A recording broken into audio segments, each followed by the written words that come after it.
Abram as vossas Bíblias. Eu gostaria que todos abrissem um versículo só. Nos Salmos de número 83.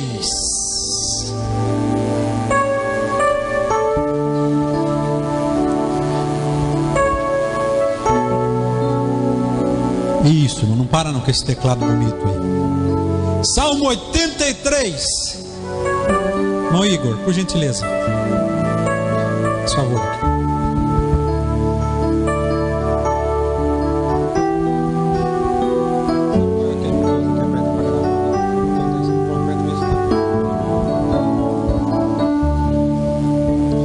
Quem encontrou, diga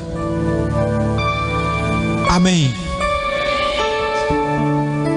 Versículo 1 diz assim: ó Deus, não estejas em silêncio, não cerre os ouvidos, nem fiques impassível, ó Deus. Parte A do versículo diz assim: ó Deus, não estejas em silêncio.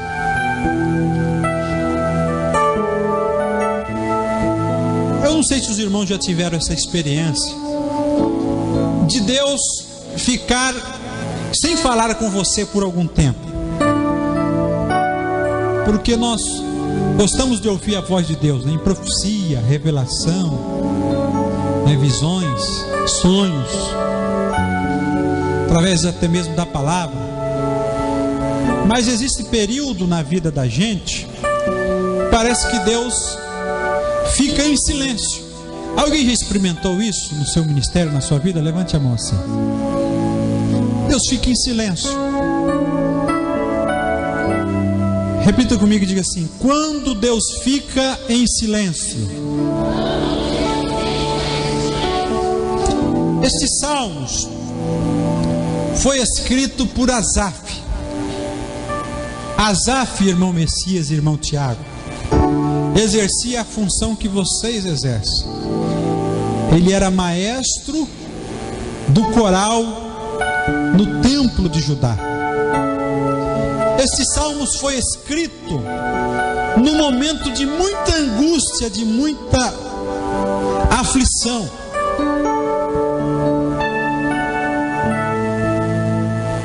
Quando as nações do Monte Seir se reuniram para sitiar Judá nos dias do rei Jeosafá, o povo ficou aflito, porque quando nós lemos 2 Crônicas 20, dá a impressão de que os reis sitiaram Judá de manhã, de tarde Josafá ora, e de noite Deus responde através de um profeta. Mas na realidade o sítio, ou a cidade foi cercada não por um dia, mas por meses, por muito tempo. E o povo esperava Deus falar alguma coisa, e Deus não falava nada. Aí Asaf escreve o salmo dizendo: ó Deus, não fique em silêncio, ou não tape os seus ouvidos à nossa oração, não fique impassível, ó Deus. Muitas das vezes, quando nós mais precisamos ouvir Deus, quando nós mais precisamos ouvir a voz de Deus, parece que Ele fica em silêncio conosco. Parece que Ele não está ouvindo a nossa oração e não nos responde. Existe um pastor norte-americano chamado James Long, e ele diz que quando Deus fica em silêncio, é sinal de que Ele está querendo nos ensinar alguma coisa. Ele está querendo nos ensinar alguma lição. Sendo assim, nós precisamos confiar no silêncio de Deus. Olhe para o irmão que está ao seu lado, para a irmã, e diga para ela assim, ou para ele, diga assim: aprenda a confiar no silêncio de Deus. Diga para o irmão da direita, para o irmão da esquerda. Aprenda a confiar quando Deus fica quieto, quando Deus não lhe fala nada. Deus está nos ensinando alguma coisa. Deus fala para Abraão assim: sai da tua terra, da tua parentela, e vai para uma terra que eu te mostrarei. Abraão, pela fé, obedeceu e saiu. E a Bíblia não fala em nenhum momento que no meio do caminho Deus aparece para Abraão para mostrar a terra ou para confirmar a chamada dele lá atrás. Mas Abraão, pela fé, creu. Se você for estudar a vida de José, você vai ver que José, aos 17 anos, foi preso. E só com 30 anos ele foi ser governador. Ele passou o melhor momento da sua vida, que foi a sua juventude, dentro da cadeia. E em nenhum momento a Bíblia fala que Deus levantou um profeta para ir lá falar com José. Em nenhum momento Deus fala com José. Deus permanece em silêncio. José sabia que Deus tinha um projeto na vida dele, mas Deus fica em silêncio. Nós precisamos aprender que mesmo Deus estando em silêncio, Deus está trabalhando nas nossas vidas e por nós. Precisamos entender que Deus não falha, mesmo Ele estando em silêncio. Ora, irmãos, se acontece na nossa vida, assim como aconteceu na vida de Abraão, na vida de José, eu acredito que muitos de nós entram em desespero. Aí tem aquelas pessoas que ficam tão desesperadas que vai atrás de profecia, que vai atrás de profeta, que vai atrás da irmã que tem revelação, atrás da irmã que tem visão, atrás do irmão que profetiza. Irmãos, que Deus é esse que te prometeu alguma coisa e no meio do caminho precisa ficar te lembrando? Você precisa confiar que se Deus prometeu algo para você, mesmo que Ele fique 10 anos, uma década ou mais sem falar com você, Ele está trabalhando por você, e no tempo certo a promessa de Deus se cumprirá na sua vida. Você crê assim? Diga: eu creio que mesmo em silêncio Deus está falando comigo. Eu falava dia desses, quando eu estava pregando uma congregação, que nós confundimos muitas coisas. Nós precisamos confiar, aprender, confiar na presença de Deus mesmo em silêncio. Certa feita o profeta Elias estava escondido numa caverna com medo de Jezabel, esperando ouvir a voz de Deus. De repente veio um vento muito forte. Elias pensou: Deus vai falar comigo através do vento. Deus está nesse vento. E Deus não estava no meio do vento. Daqui a pouco veio um terremoto. O profeta pensou: Deus vai falar comigo nesse terremoto, nesse barulho todo. A terra tremia, as pedras se fendiam, e Deus não falou no terremoto. Daqui a pouco começou a cair chuva de fogo, saraivas. O profeta esperava ouvir a voz de Deus. Deus também não falou no meio do fogo. Elias, quem sabe, ficou sem entender nada. E a Bíblia fala que uma brisa, um vento bem suave, soprava a entrada da caverna. E Deus falou com ele: o que fazes aqui, Elias? Irmãos, Deus tem as suas formas de falar conosco. Deus tem os seus meios de falar conosco. Você tem que aprender que Deus está quieto, mas Deus não está dormindo. Que Deus está quieto, mas Deus não está alheio àquilo que você está passando. Deus está em silêncio, mas Deus está olhando para você, e Ele está trabalhando pela sua vida. O silêncio pode indicar algumas coisas. Primeiro, o silêncio de Deus pode indicar uma reprovação de Deus no nosso ministério. Quando Deus reprova o ministério de alguém, a vida de alguém, Ele fica em silêncio para com aquela pessoa. Isso acontece, pastor? Acontece. Aconteceu na vida de Saul. Se você for estudar lá o livro de 1 Samuel, você vai ver o que acontece na vida daquele homem. Primeiro, é importante dizer que foi Deus quem escolheu Saul. A gente fala que Saul não foi escolhido por Deus, sim, Davi, não. Saul foi escolhido por Deus tão quanto como Davi. certa feita, o profeta Samuel demorava para voltar de Gilgal, e Saul viu o povo indo embora. Ele se sentiu com a sua honra ferida. O que ele fez? Samuel não vem, então eu vou sacrificar, vou oferecer holocausto. E ele não poderia oferecer holocausto. Ele ofereceu e Deus reprovou o seu ministério. Lá no capítulo 15 de 1 Samuel, nós vamos ver Deus dando uma outra chance para Samuel, ou para Saul. Deus fala através de Samuel para Saul enfrentar os amalequitas e destruir toda a cidade. Mulheres, crianças, animais, tudo era para ser destruído. Saul vai para a guerra, e quando ele volta, Samuel vai ao seu encontro e pergunta: e aí, como é que foi a guerra? Foi bênção, executei conforme o Senhor me mandou. Aí Samuel pergunta: mas que barulho de ovelha e de mugido de gado é esse? Aí Saul falou assim: olha, o povo nós matamos, mas nós deixamos o rei vivo, e o povo achou por bem deixar as ovelhas e o gado vivo, porque serve para o sacrifício. Samuel disse: mas eu não falei que Deus tinha mandado que era para matar tudo? Não, mas a ovelha e o gado servem para o sacrifício. E Samuel disse assim: melhor é obedecer do que sacrificar. Depois desse episódio, nós vamos ver Saul se debatendo pelo caminho. Nós vamos ver Saul tentando ouvir a voz de Deus, e Deus não fala mais.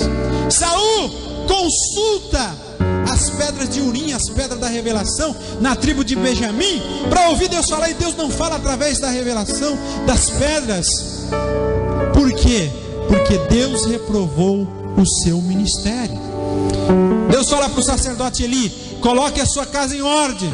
O profeta não colocou a casa em ordem. Deus usa o profeta dizendo: porque você não colocou a sua casa em ordem, da sua família não suscitará mais sacerdote. Deus rejeitou o seu ministério, Deus rejeitou a sua família. Quando Deus fica em silêncio, pode significar que Deus está reprovando o nosso ministério. Então aí, fica para a nossa reflexão. Deus está em silêncio? Se retrate, fala: Senhor, por que o Senhor está em silêncio comigo? Será que é uma aprovação, ou será que é uma rejeição? Por que o Senhor não fala mais comigo? O Senhor fala com a irmã, com o irmão. Deus usa o pastor para falar com muitas pessoas, e comigo o Senhor nunca fala. Examine a sua vida, o seu ministério. Será que nós estamos sendo aprovados por Deus? O silêncio de Deus não nos fala também só da rejeição. O silêncio de Deus também pode indicar a provação, a luta que Deus está nos testando. Será, pastor? Sim. Deus às vezes fica em silêncio para provar a nossa fé. Olhe para o irmão que está ao seu lado, diga assim para ele: Deus está muito fraco. Diga: Deus fica em silêncio para provar a sua fé. Deus falou para Abraão assim: Abraão, pega o filho que tu amas e oferece para mim em holocausto, em sacrifício. Irmãos, quem tem filho aqui, levanta a mão. Eu tenho 2. Quem tem filhos? Imagine Deus chegar em você e falar assim: pega o filho que você ama e oferece em sacrifício. Abraão não pensou, não titubeou, não questionou, ele obedeceu. Ele pegou o seu filho de madrugada. Acredito que ele não comunicou nada com sua esposa, com Sara, porque senão ela ia dar um jeito de impedir aquela atitude de Abraão. E sai ao caminho de Moriá, caminho do monte, para apresentar Isaac. Irmãos, Isaac não era um bebezinho de colo. Isaac era um mancebo, era um jovem. A Bíblia deixa de forma implícita escrita que era Isaac quem carregava a lenha, era Isaac quem carregava o fogo, era Isaac quem carregava o cutelo, ou a arma, uma arma pontiaguda que se furava, ou que se matava, que sangrava a ovelha para o holocausto. Então ele era um jovem. Aí Abraão sai, caminhada de 3 dias até o alto do monte. Irmãos, eu imagino que estava uma guerra dentro do coração de Abraão. Deus falou com Abraão lá e não falou mais nada, ficou quieto. E Abraão saiu caminhando. Irmãos, isso é muito forte, porque Isaac não era uma criança, como eu disse. Houve um diálogo. Aí o menino chega no pai e diz: pai, aqui está o fogo, aqui está a lenha, aqui está o cutelo, mas onde é que está o cordeiro para o sacrifício? Imagina, irmão, foi uma fisgada no coração de Abraão, não foi? Foi forte, não foi no coração? Teve uma hora que não teve mais jeito, Abraão se sentou, colocou Isaac na frente dele, quem sabe coçou a cabeça, passou a mão na barba, disse: meu filho, há 3 dias atrás o Senhor me apareceu e me pediu que eu oferecesse a ti como sacrifício. Você é o cordeiro que deve ser sacrificado. É forte ou não é? Isaac sabia como é que se sacrificava, porque ele acompanhava o ministério de seu pai. O animal era colocado sobre o holocausto, com a mão esquerda se tampava os olhos do animal, com a direita se levantava o cutelo e se feria. O cutelo era como se fosse um punhal, uma ferramenta, um instrumento feito de metal pontiagudo. Isaac olhou: mas meu pai, o senhor vai fazer comigo assim como o senhor faz com os animais? Isaac deitou-se, Abraão colocou a mão sobre os seus olhos para que ele não visse, era assim que o rito pedia. Levantou o cutelo. Imagine, irmãos, eu acho que no coração de Abraão ele estava dizendo: Deus se manifesta, Deus fale alguma coisa, Deus não fique em silêncio. A Bíblia fala que quando Abraão ia descendo o cutelo para imolar o seu filho, foi nesse momento que o Senhor bradou do céu e disse: Abraão, Abraão, não intentes mal contra o teu filho, porque agora eu sei que você teme a Deus e nem o seu próprio filho me poupou. O sofrimento de Jó, esse processo de perca, de tragédia na vida de Jó, que ele perdeu 7.000 ovelhas, 3.000 camelos, 500 juntas de boi, 500 jumentas, perdeu os 10 filhos. Esse processo não foi da noite por dia. A história nos conta que demorou cerca de 1 ano. Jó ia perdendo tudo, e Deus não falava nada com ele. Jó ia perdendo tudo, perdeu o gado, perdeu a riqueza, perdendo tudo. Deus não falava nada com ele. Quando chegou a notícia da morte dos filhos de Jó, a Bíblia fala que Jó se prostrou. Aí a gente pensa que Jó se ajoelhou e adorou a Deus alegre pela morte dos filhos. Não foi assim. Na origem da palavra diz que Jó não aguentou, ele desmaiou, ele caiu no chão. Tão forte foi a notícia, ele não aguentou, ele caiu no chão. Aí alguém tentou reanimar, e na hora de reanimar ele olhou para o céu e disse: o Senhor me deu tudo, o Senhor me tomou, louvado seja o nome do Senhor. E Deus não fala nada com Jó. Se você ler os 42 capítulos de Jó, você vai ver Jó fazendo 31 perguntas para Deus. Deus, por quê? Por quê? Por quê? E Deus não responde nada. Quando Deus se apresenta para Jó, em vez de responder as suas perguntas, Deus faz 56 perguntas para Jó. Você está esperando resposta de Deus, e Deus, além de não te responder, ainda fica te colocando em xeque, te colocando contra a parede. Deus pergunta 56 perguntas para Jó, dizendo: Jó, onde você estava quando eu firmei os fundamentos da terra? Jó, onde você estava quando eu chamava os raios e as estrelas pelo nome? Irmãos, Jó olhou para os seus amigos em uma certa oportunidade e disse: eu queria que Deus viesse aqui e me dissesse o que está acontecendo no meu ministério, na minha vida. É o silêncio de Deus. Mas Deus me trouxe aqui esta noite, Deus trouxe você aqui esta noite, não foi em vão. As pessoas que vieram a esse culto essa noite foram marcadas por Deus para estar aqui hoje, para ouvir esta palavra. Quem sabe você está se perguntando: por que é que Deus não fala mais comigo? Por que é que eu não ouço a voz de Deus? Será que Deus não me ama mais? Deus te trouxe aqui hoje para te dizer: aprenda a confiar no silêncio de Deus. Que mesmo Ele estando em silêncio, Ele está trabalhando por você. Mesmo Ele estando em silêncio, Ele está trabalhando pela sua causa, pela sua vida, pela sua família, pelos seus filhos, pelos seus parentes, pelos seus familiares. Deus nunca para de trabalhar. Deus nunca para de trabalhar. Ele sempre está trabalhando por aqueles que amam a Ele e que trabalham por Ele. Coloque a mão no ombro do irmão que está ao seu lado e diga para ele assim: não tenha medo. O silêncio de Deus não significa reprovação. O silêncio de Deus não significa abandono. Diga assim: Deus está trabalhando por você. Deus está trabalhando pela sua família. Deus está trabalhando nesta causa. Deus está trabalhando na sua saúde.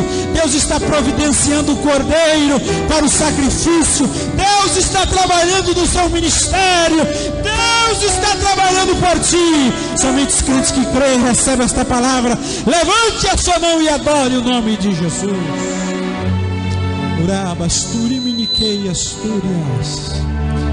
Confia em Deus. Ele trabalha por ti. Confia em Deus. Ele trabalha pela sua família. Oh, aleluia. Vamos se colocar de pé no nome de Jesus.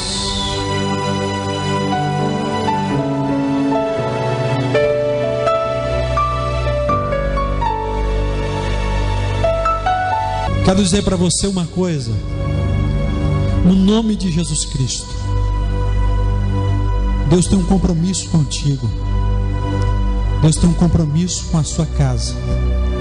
Hoje é o culto da família. Deus tem um compromisso com a sua família. E se você tem orado pela sua família, seu filho pode estar onde ele estiver agora. Ele pode estar se embriagando. Ele pode estar se prostituindo. Ele pode estar na farra, na bagunça, onde ele estiver agora, o seu filho ou a sua família. Ele pode estar distanciado. Ele pode estar rebelde, revoltado com tudo, inclusive com a casa, com a família. Mas se você está apresentando ele em oração neste momento, Deus vai trabalhar na sua família. E eu profetizo no nome de Jesus sobre a sua casa. E eu profetizo no nome de Jesus sobre a sua família. Ninguém da sua família se perderá. Ninguém da sua casa se perderá. No nome de Jesus Cristo eu profetizo sobre a sua vida, irmão e irmã. Ninguém da sua casa se perderá. Você crê nessa profecia? Levante a sua mão direita comigo, o mais alto que você puder. Senhor Jesus, eu te peço pela vida deste irmão e pela vida desta irmã. Eu te peço pela família dele agora. Aonde estiver este coração revoltado, onde estiver este coração contaminado, perdido, desgarrado ou desviado da tua presença, mesmo no silêncio, trabalha. Mesmo no silêncio, trabalhe por esta mulher, trabalhe por este homem, trabalhe. Pai querido, Pai amado, eu te peço no nome de Jesus, porque eu sei que mesmo no silêncio o Senhor trabalha por nós, que mesmo no silêncio o Senhor provê e nos dá vitória. Jesus, trabalha na vida deste homem, que nenhum dos seus projetos se perca, que nenhum dos projetos desta mulher se percam.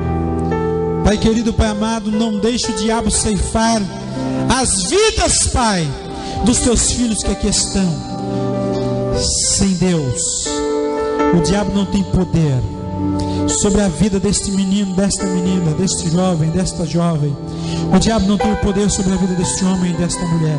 Ele não tem o poder, porque nós apresentamos ele nas tuas mãos agora. Nas tuas mãos eu apresento esta casa. Na tua mão eu apresento esta causa, Pai, em nome de Jesus.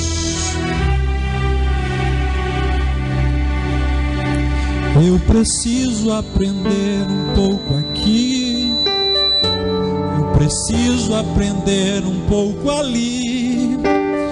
Eu preciso aprender mais de Deus, porque Ele cuida de mim. Se uma porta se fecha aqui, outras portas se abrem ali. Eu preciso aprender mais de Deus, porque Ele é quem cuida de mim. Deus cuida de mim. Deus cuida de mim, na sombra das suas asas. Cuida de mim. Eu amo a sua casa e não ando sozinho. Não estou sozinho, pois sei, Deus cuida de mim. Quem sabe, se na vida não tem direção, eu preciso tomar. Eu sei que existe alguém que me ama, Ele quer me dar a mão. Se uma porta se fecha aqui, outras portas se abrem ali. Eu preciso aprender mais de Deus, porque é Ele quem cuida de mim. Deus cuida de mim. Oh, oh. Deus cuida de mim. Cante.